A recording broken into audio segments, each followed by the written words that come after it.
यदा यदा हि धर्मस्य ग्लानिर्भवति भारत अभ्युत्थानम् अधर्मस्य तदात्मानं सृजाम्यहम् परित्राणाय साधूनां विनाशाय च दुष्कृताम् धर्म संस्थापनार्थाय संभवामि युगे युगे।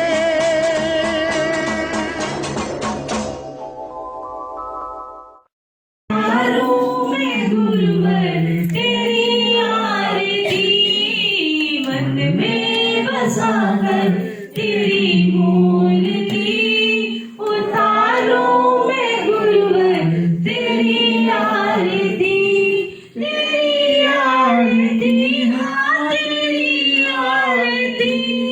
तेरी आरती हाँ तेरी आरती उतारो मैं गुरुवर तेरी आरती मन में बसाकर तेरी मूर्ति उतारो मैं गुरुवर तेरी आरती। करुणा करो कष्ट हरो ज्ञान दो भगवान मोह में फंसी नाम मेरी तार दो भगवान। करुणा करो कष्ट हरो ज्ञान दो भगवान मोह में तुम्हारे पास है तुम्हारे पास है जिंदगी।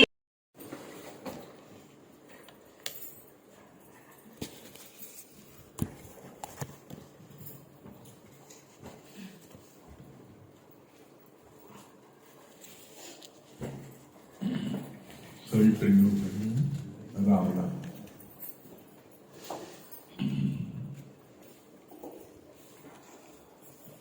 गुरुजी, मेरा एक प्रश्न है, स्वयं की खोज कैसे करें? स्वयं की खोज कैसे करें? स्वयं की खोज कैसे करें? हाँ। बहुत अच्छी बात है। आप अपने स्वरूप को भूल गई, स्वयं को भूल गई। अब स्वयं को भूल गई तो अब स्वयं को भी उसकी खोज करने के लिए जरूरी क्या है? जो जो परतें आपके ऊपर आ गई हैं, आपके स्वयं को उसमें ढक गई हैं, उस परतों को हटाते हो।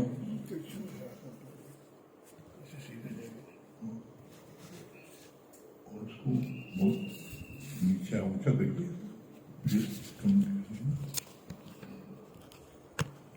और करिए, और बस।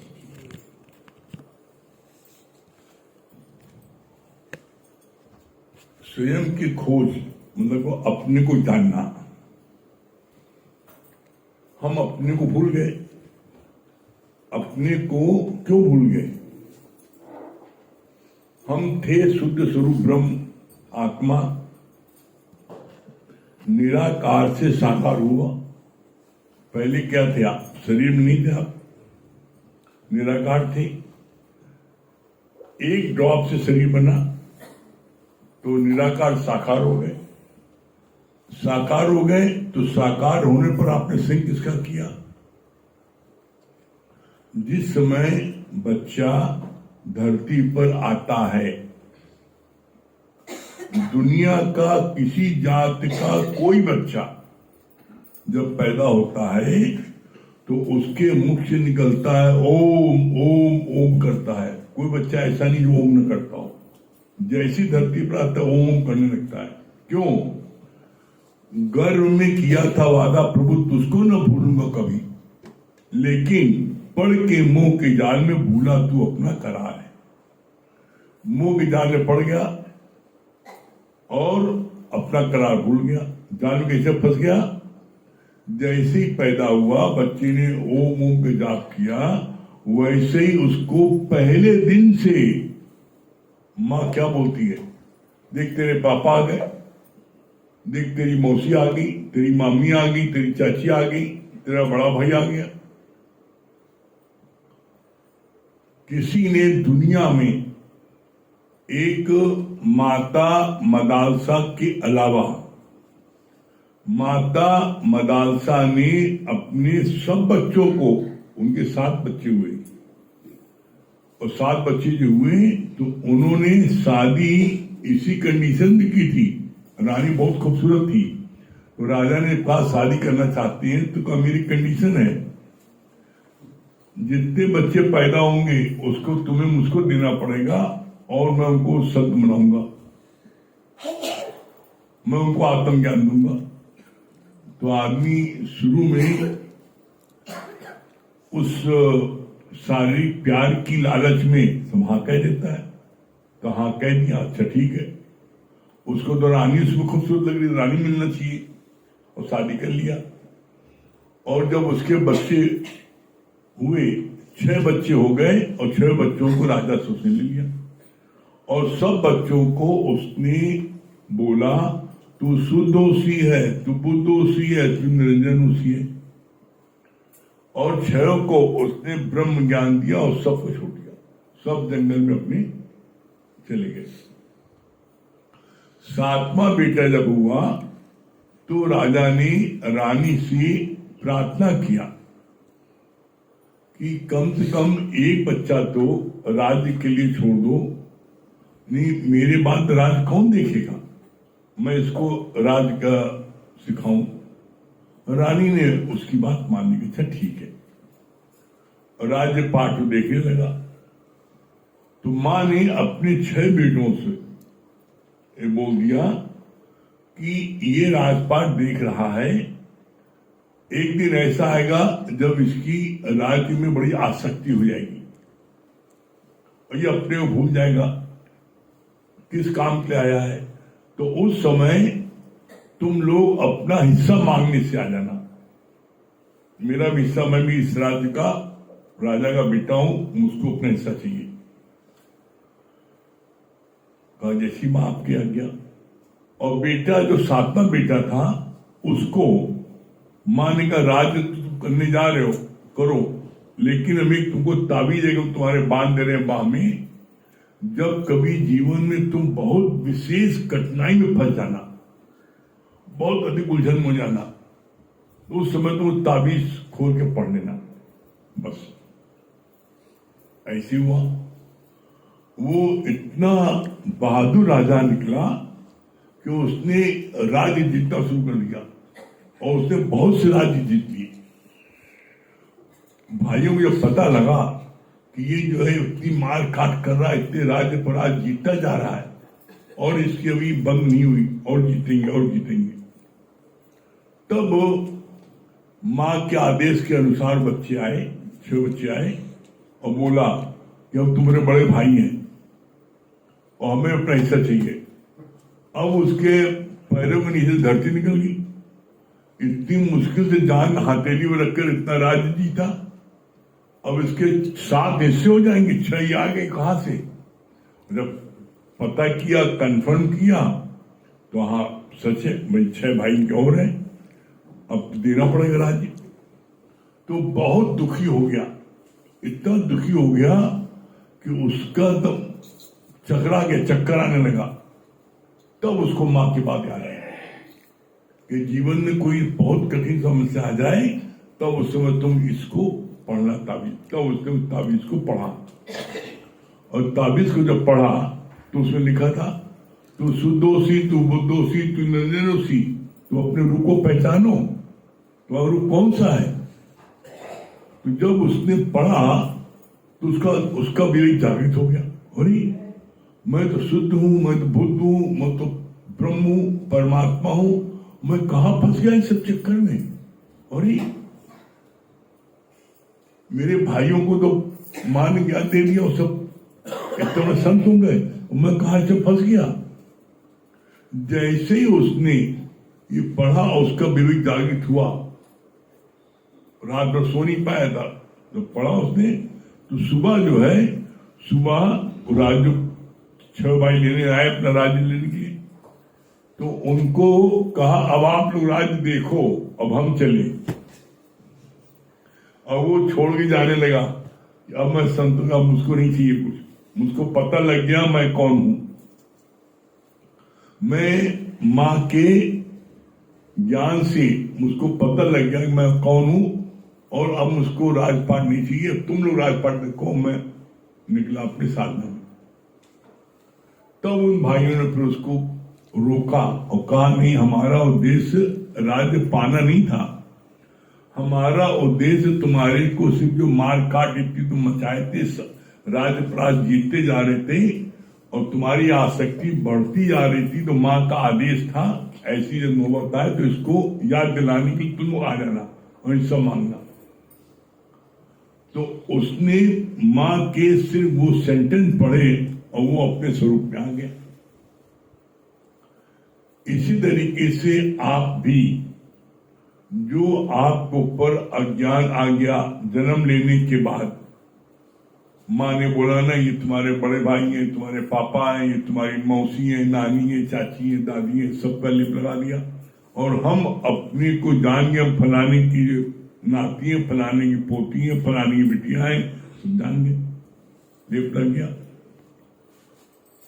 गुरु रोज ज्ञान को तुमको सुनाता है, तुम्हारी रोज एक एक परत हटती जा रही, एक एक परत हटती जा रही, एक एक परत हटती जा रही। जिस दिन सारी परत हट जाएगी, शीशे के आगे पर्दे हैं, बहुत से पर्दे हैं, और जब एक एक पर्दा हट गया और जब अंतिम पर्दा हट गया तो शीशा सामने दिखाई पड़ा, तो उसमें कौन दिखाई पड़ रहा है? हम दिखाई पड़ रहे हैं। तो अब हम अपने को नमस्ते करेंगे? नहीं करेंगे।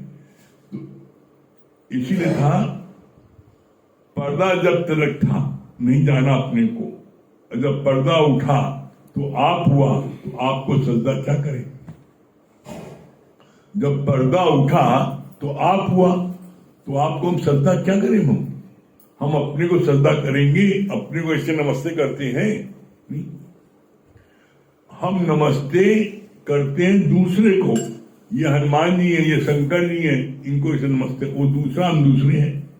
यही द्वैत है और यही अज्ञान है और यही नरक है।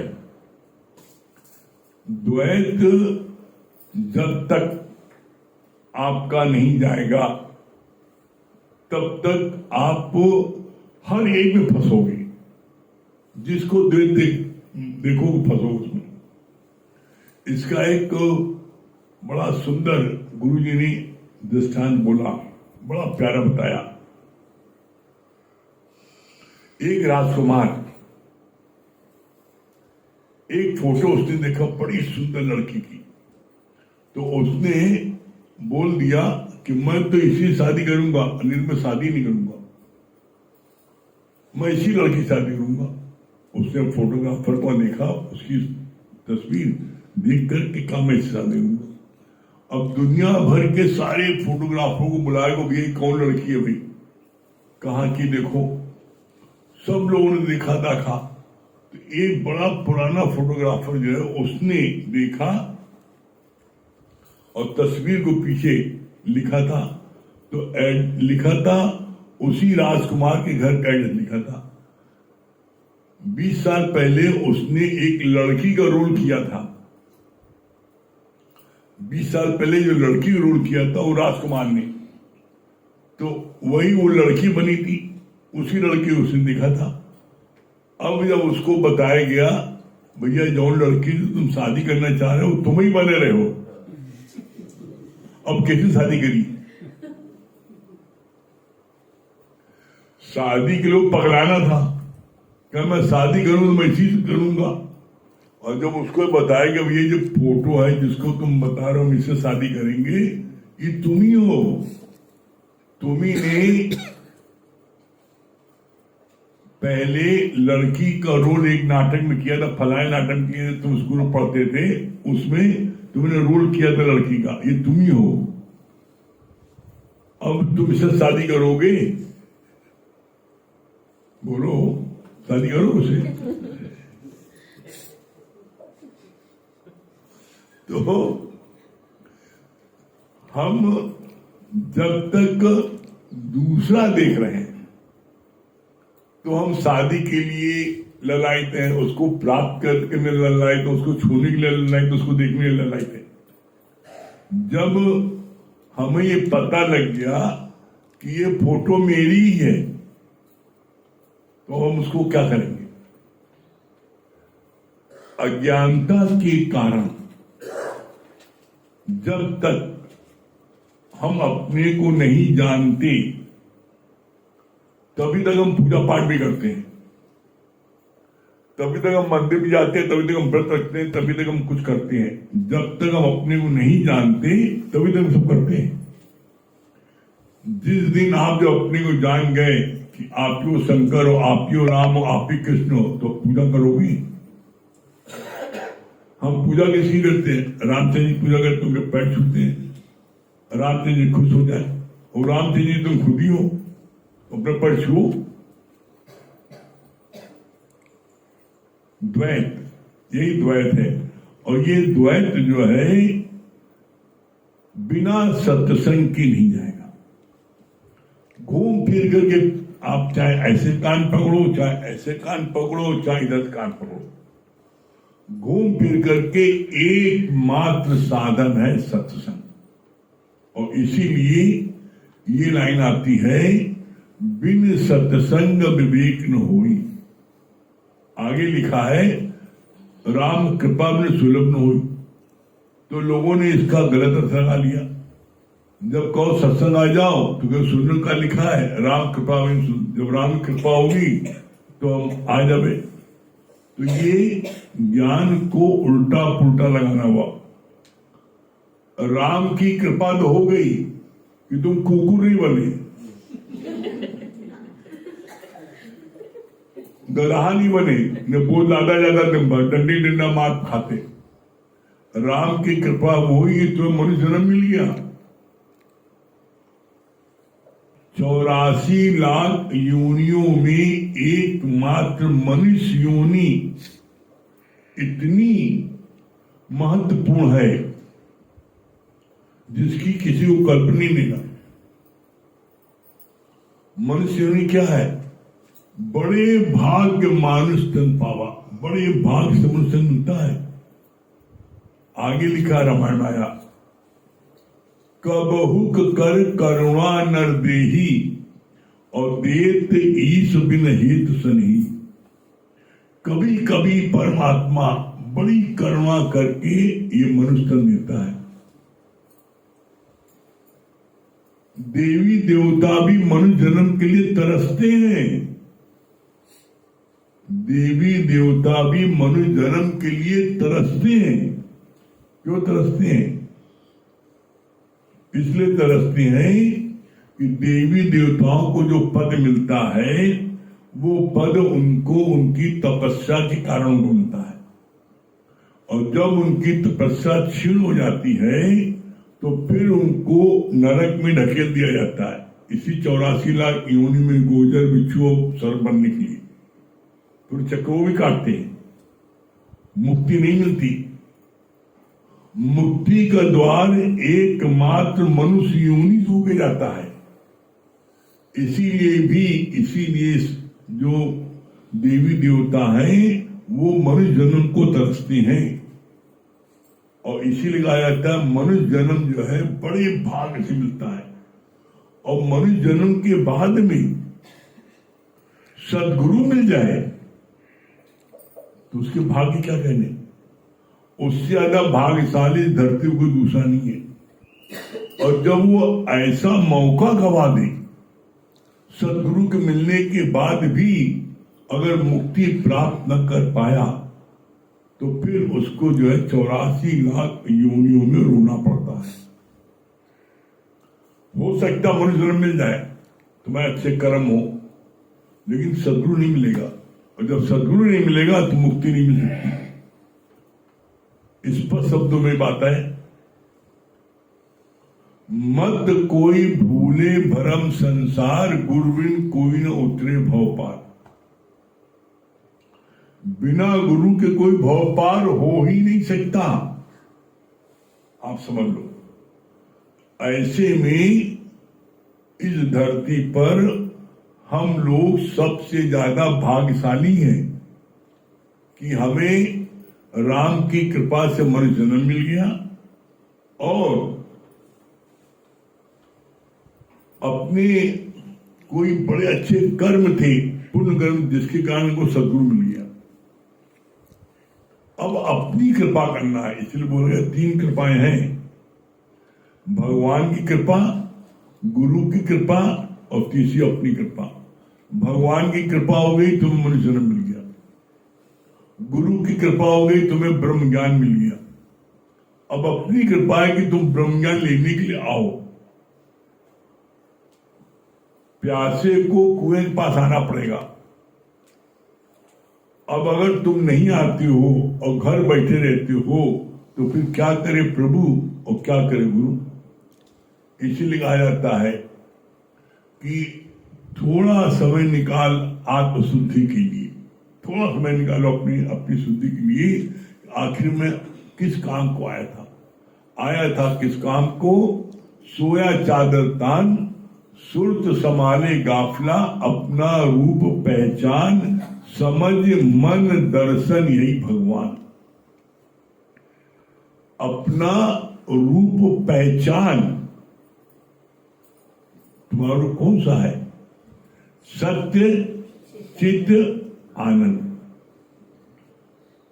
सत्य एक है परमात्मा ब्रह्म, जब वो चित्त में विराजमान हो जाएगा तो आनंद की प्राप्त होगी। हमसे गलती क्या होती है? जब गुरु ने कहा सत्य चित्त, सत्य जब आएगा चित्त में तो आनंद की प्राप्त होगी।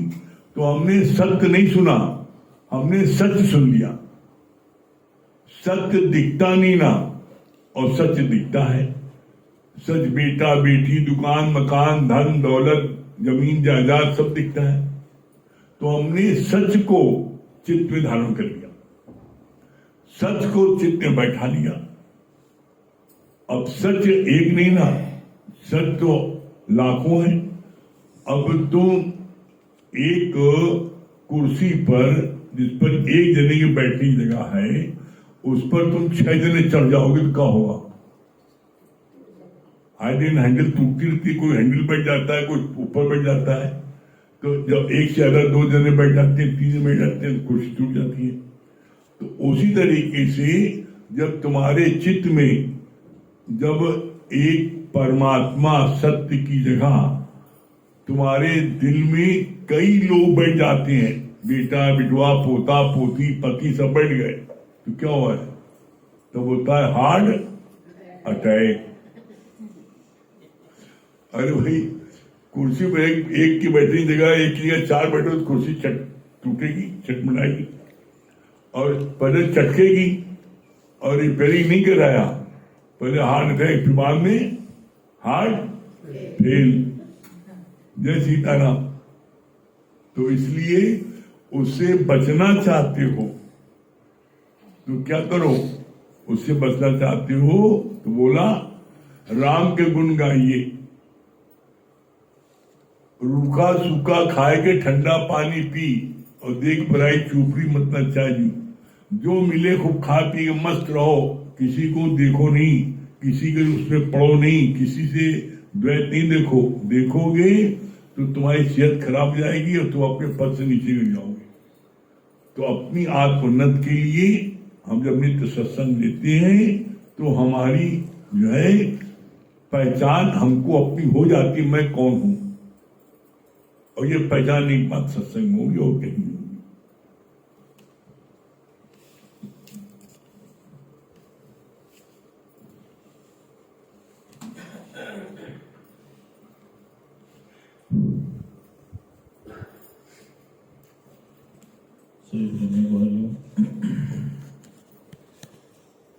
देखिए, यदि हार्ट अटैक की बात आई तो आप सोचिए परमात्मा कितना दयालु है कि वो किसी भी बीमारी को आने के पहले डॉक्टर की व्यवस्था कर देता है। आज आप सोचिए कि कोई भी बीमारी आपको हुई और आपको डॉक्टर ना मिले, आप बच पाएंगे? नहीं बच पाएंगे। और डॉक्टर की कीमत भी उस मरीज को ही समझ में आती है जो उससे पीड़ित होता है, और जब उसकी दवा असर कर जाती है तो वही डॉक्टर में भगवान दिखने लगता। तो देखिए, परमात्मा तो जाननहार है, उसको तो पता है कि ये समस्या जीवन में आएगी, इसीलिए उसने उसकी व्यवस्था पहले से कर रखी है। इसी प्रकार जब तुम्हारे जीवन में सच्चा संत आता है तो ध्यान रखना, कोई कारण भी आने वाला है और वो तुमको उसके लिए तैयारी कराता है। जैसे तन के डॉक्टर तो हर गली हर मोहल्ले में हजारों मिल जाएंगे, लेकिन मन का डॉक्टर तुमको कहीं भी नहीं मिल पाएगा और ना मन का ऑपरेशन हो पाएगा। आप देखो, मन का डॉक्टर सिर्फ और सिर्फ गुरु होता है और वो चिमटी से तुम्हारी चीजों को पकड़ता है, और जब तुम गुरु से मनमना भाव होकर ज्ञान लेते हो तब जाके तुमको जीवन में आनंद, शांति, संतोष, प्रफुल्लता प्राप्त होती है। आज आप देख लो, जैसे एक बार राजा भर्तरी को एक बहुत पहुंचे हुए संत ने एक अमर फल दिया, और पहले वो जो अमर फल होता था वो वर्षों की तपस्या करने के बाद ही संतों को हासिल होता था। अब जो राजा भर्तरी थे वो बहुत ही कुशल शासक थे, प्रजा के हित में कार्य करते थे। तो संत के मन में आया कि अगर ये अमर फल राजा खा लेगा तो ये अमर हो जाएगा, प्रजा के हित में कार्य हो जाएगा। तो उन्होंने राजा को दिया।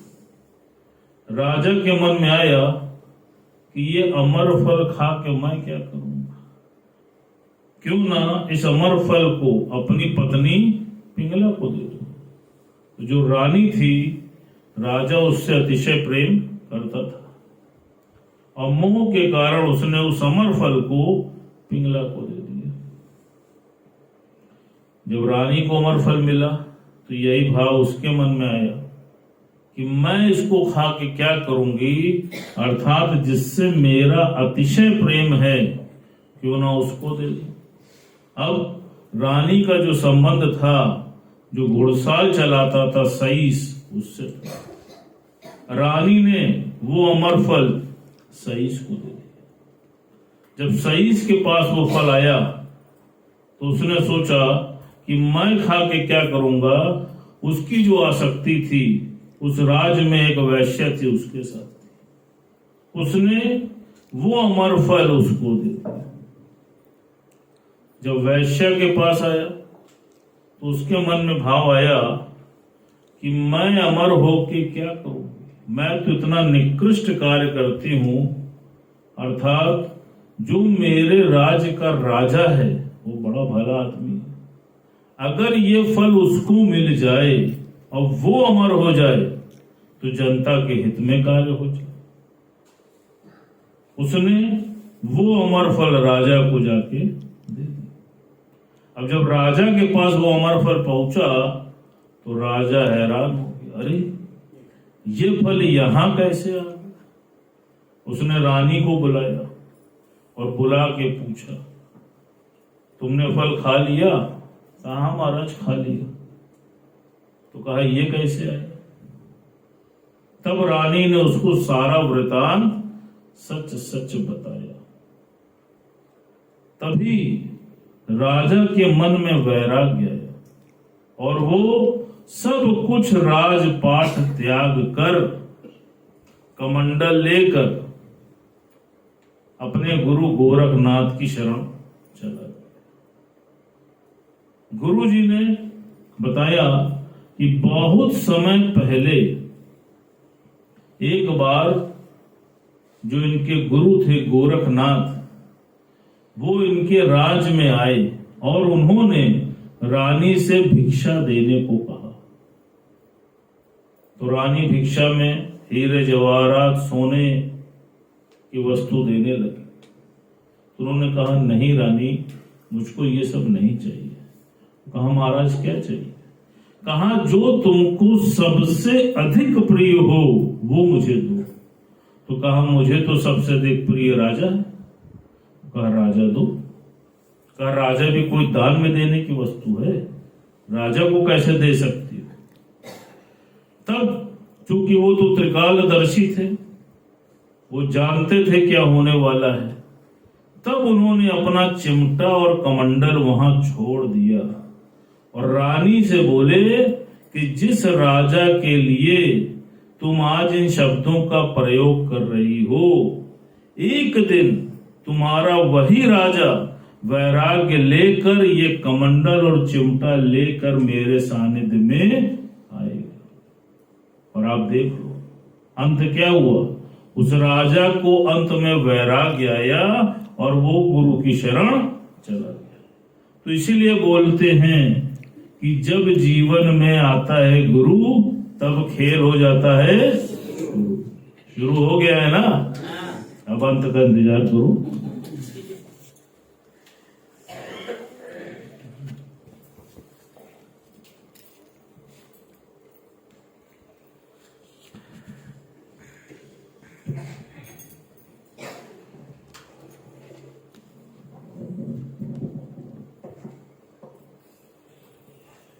सभी कीमों को हरिओम, राम राम। कितने ऊंचे भाग्य हमारे जो ऐसा सतगुरु पाया है। जलती हुई इस दुनिया में मिली ये शीतल छाया है। कितने ऊंचे भाग्य हमारे जो ऐसा सतगुरु पाया है। जलती हुई इस दुनिया में मिली ये शीतल छाया है। कितने ऊंचे भाग्य हमारे। बड़े थे दुख ही दुख जिसमें थी ऐसी दास्तां सबकी। मिला ना जब तरक्की कर बड़ी परेशान थी जिंदगी। बड़े थे दुख ही दुख जिसमें थी ऐसी दास्तां सबकी। मिला ना जब तरक्की कर बड़ी परेशान थी जिंदगी। कोई मिला मसीहा जिस दिन सारा रोग मिटाया है। कोई मिला मसीहा जिस दिन सारा रोग मिटाया है। जलती हुई इस दुनिया में मिली शीतल छाया है। कितने ऊंचे भाग्य हमारे जो हमने सतगुरु पाया है। जलती हुई इस दुनिया में मिली शीतल छाया है।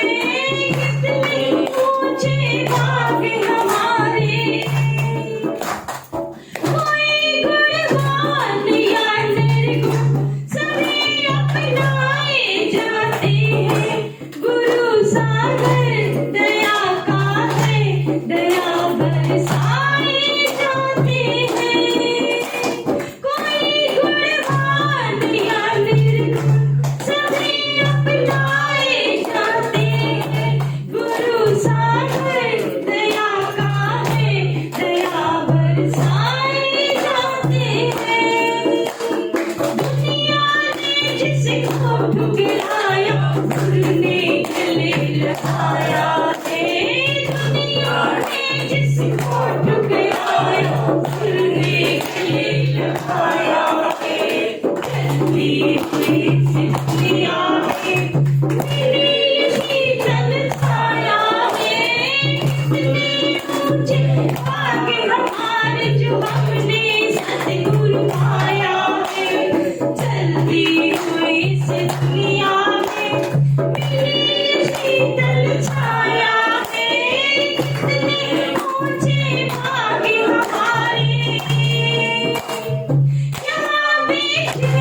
आया है जल्दी इस दुनिया में मेरी शीतल छाया है कितने ऊंचे आगे हमारे जो हमने सतगुरु पाया है जल्दी इस दुनिया में मेरी शीतल छाया है कितने ऊंचे आगे हमारे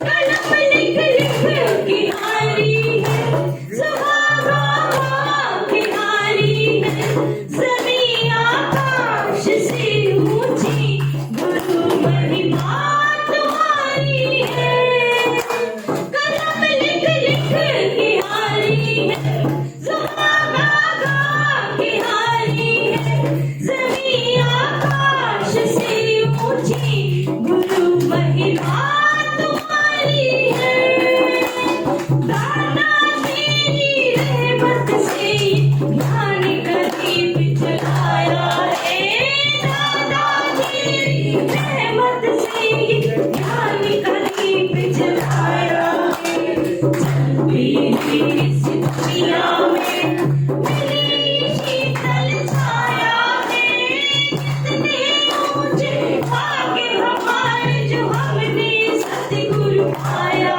है जल्दी इस दुनिया में मेरी शीतल छाया है कितने ऊंचे आगे हमारे क्या बोल रहे हैं, क्या बता रहे हैं? हमें नृत्य का श्रीमान जी। सत्संग जब करेंगे हैं?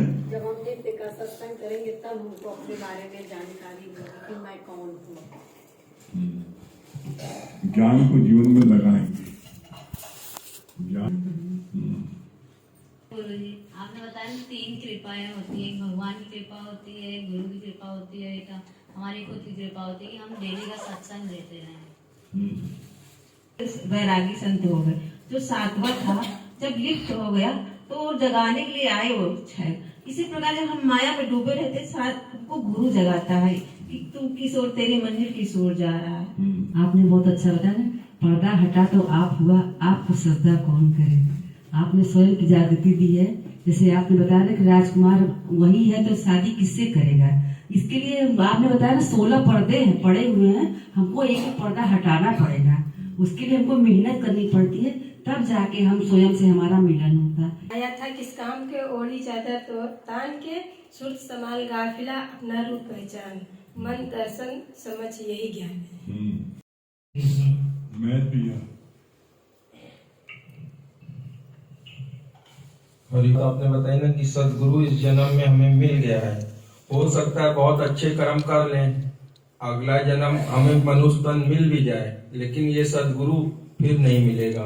और भैया ने बहुत अच्छी बात बताई ना कि गुरु वाक्यम सत्यम, जैसे उन्होंने बताया गोरखनाथ ने अपना चिमटा और कमंडल छोड़ दिया था, बोला कि दान दे दो, लेकिन उस समय आसक्ति बस नहीं दिया, लेकिन गुरु वाक्य सत्यम हुआ, वो समय आने पर प्रकट हुआ। बताइए आपने कृपा की बात, तो भगवान की कृपा हमको जन्म मिला, और गुरु की कृपा से ज्ञान प्राप्त हुआ, और अपनी कृपा करने डेली ज्ञान प्राप्त करने की आना। वाली बात कि उसमें वो जब धन पूरा इकट्ठा करने लगा, जब पता चला कि 7 इसमें भाग होंगे तो पहले से उसकी जमीन नहीं, ये बात उसमें अच्छी लगी। तो गुरु भी हमको यहाँ जगाता है, ये बात अच्छी लगी ना कि हमारा कोई भगवान के प्रति वो नहीं है कि हमको इंसान का जन्म नहीं मिलेगा। तो आपने बात बोली ना कि कबहो कर करुणा न देहि देत ईश बिन हित से नहीं, ये बहुत अच्छी। गुरु जी, दूसरा देखना ही नरक है। भगवान दुख देने से पहले उसको सहने की क्षमता दे देता है। 80 लाख योनि में मानव यानी परमात्मा की सबसे उत्तम रचना है। अगर मान कुत्ता गधा बना तो सत्संग न मिलते, इसलिए परमात्मा सबसे उत्तम रचना मानव योनि है।